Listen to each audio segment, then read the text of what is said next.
Hi my dear viewers. Vikramarka Betala కథలు అనే సిరీస్లో రెండో ఎపిసోడ్లోకి వెళ్ళిపోదామా? అది రామాపురం అనే ఒక పల్లెటూరు. ఆ పల్లెటూరు అడవికి దగ్గరగా ధారానగరానికి దూరంగా ఉంటుంది. ధారానగరాన్ని పరిపాలించే మహారాజు భోజమహారాజు. ఆయన అమిత పరాక్రమవంతుడు, దానశీలి, మంచివాడు, పేదవారికి సహాయం చేస్తాడు.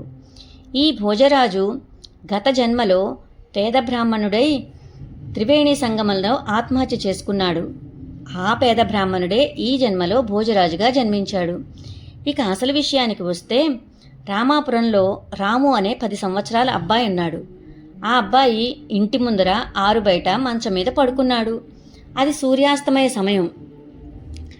సూర్యుడి వెలుగు అతని కళ్ళలో పడేసరికి కళ్ళు తెరిచాడు. చుట్టూ జనాలు అందరూ పరుగులు పెడుతున్నారు. చిన్నపిల్లలు, పెద్దవాళ్ళు, ముసలివాళ్ళు, ఆడవాళ్ళు అందరూ పరుగులు పెడుతున్నారు. ఏ దెయ్యమో భూతమో గ్రామం మీద దాడి చేసిందేమో అనుకున్నాడు రాము. ఇంతలో ఎదురింట్లో ఉన్న పెద్దాయన, రాము రాము ఇలారా అంటూ పిలిచాడు. ఆ పెద్దాయన ఎందుకు పిలిచాడో రాముకి తెలియకపోయినా వాళ్ళ ఇంట్లోకి వెళ్ళాడు. ఆ పెద్దాయన ఇల్లు చాలా చిన్నది. అయినప్పటికీ ఆ ఇంట్లో చాలామంది తలదాచుకున్నారు. వాళ్ళందరూ ప్రాణభీతితో వణుకుతున్నారు. రాముకి ఏం జరిగిందో అర్థం కాలేదు. ఏం జరిగింది అంటూ ఆ పెద్ద ఆయన్ని అడిగాడు. నీకు తెలీదా? గ్రామం మొత్తం అందరికీ తెలుసు. నిద్రమత్తులో ఉన్నావా ఏంటి? నీకు ప్రాణాల మీద ఆశ లేదా అంటూ కోప్పడ్డాడు. ఆయన కోపం తన మీద కాదు అన్న విషయం రాముకి అర్థమైంది. మౌనంగా వింటున్నాడు. 40 సింహాలు మన గ్రామంపై దాడి చేశాయి. అందరూ ప్రాణాలపై ఆశలు వదిలేశారు. నీకు తెలీదా అని అడిగాడు రాముని. ఇతనెవడో మూర్ఖుళ్లా ఉన్నాడు, ఇతన్ని బయటికి పంపించేయండి అన్నారు ఇంకొక ఆయన. వారి మాటలకి ఆ రాము అస్సలు స్పందించలేదు. 40 సింహాలు ఒకేసారి దాడి చెయ్యవు, నా చెవిలో పూలు పెట్టకండి అన్నాడు రాము. నువ్వు నిజంగానే మూర్ఖుళ్లా ఉన్నావు. మేమందరం నీ ప్రాణాల గురించి మాట్లాడుతున్నావు. నువ్వేమో అసలు మా మీద నీకు నమ్మకమే లేదు. ఈ రాముని బయటికి గెంటేయండి, అప్పుడే వాడికి తెలుస్తుంది అంటూ ఇంకో వ్యక్తి అన్నాడు. వాళ్ళందరి మాటల్లో చాలా కోపం ఉంది. ఆ కోపం కన్నా చాలా ఆందోళన కనిపిస్తోంది. ఇంతలో ఏదో శబ్దం వినిపించింది. అదిగో మన గ్రామ పెద్ద సూచన, ఇప్పుడు మనమందరం బయటికి వెళ్ళొచ్చు అన్నాడు ఆ పెద్ద ఆయన. ఒకరి తర్వాత ఒకరు బయటికి వెళ్తున్నారు. ఆడవాళ్ళు, చిన్నపిల్లలు ఇంకా లోపలే ఉన్నారు. అందరూ ఊరి మధ్యలో ఉన్న రచ్చబండ దగ్గర చేరుకున్నారు. ఆ రచ్చబండ దగ్గర ఇంకా గ్రామస్తులు చాలామంది గుమికూడి ఉన్నారు.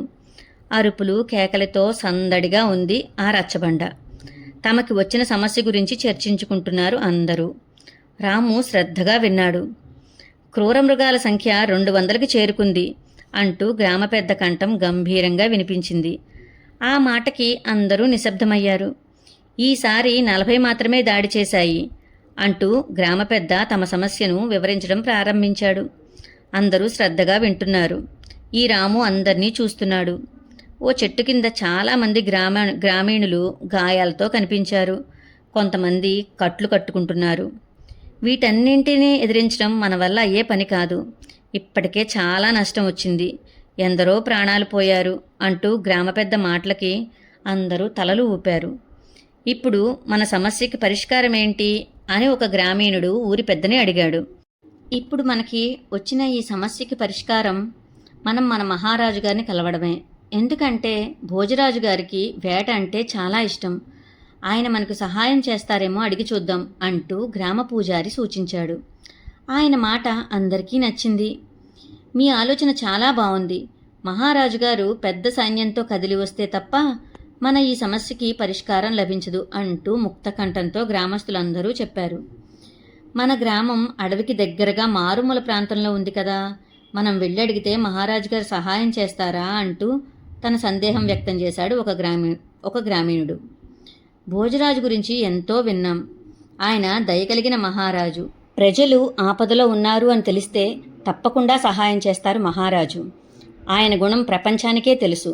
కాబట్టి రేపు సూర్యోదయం వేళకే మనం ధారానగరానికి బయలుదేరదాం అని చెప్పాడు గ్రామ పెద్ద. ఆయన మాటలకు అందరూ సరే అంటూ తలాడించారు. ఈ గ్రామ పెద్ద మిగిలిన వాళ్ళు ధారానగరానికి చేరుకుంటారో లేదో, భోజరాజును కలుస్తారో లేదో తరువాతి భాగంలో చూద్దాం. ఓకేనా ఫ్రెండ్స్?